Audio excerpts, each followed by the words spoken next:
was completely razed to the ground, not a single stone left standing upon another.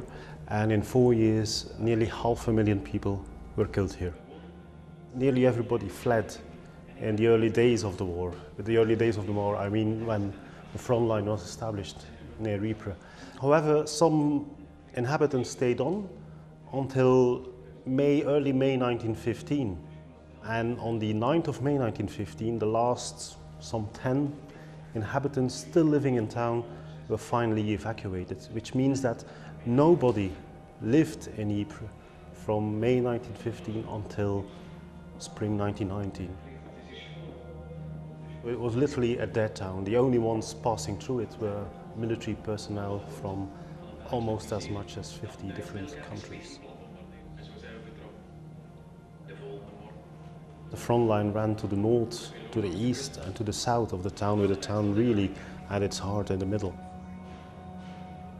As was very typical of the First World War, the front was stuck here, so it was trench warfare.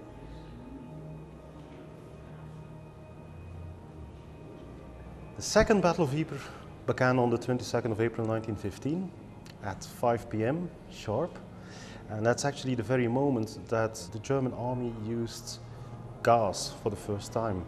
Very important moment in world history, because you can consider it the first use of a weapon of mass destruction.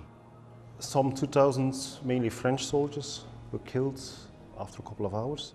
The Germans were able to break through the Allied lines. The result was that the front line came much closer to the town of Ypres. The consequence was that of course, all the Allied troops rallied together to stop the Germans, to block them. Ypres became a symbol, was considered holy ground, was considered a town which had to be held at all costs, which is one, not the only, but one of the reasons why so many dreadful battles had to follow in the coming years, and that so many casualties were claimed.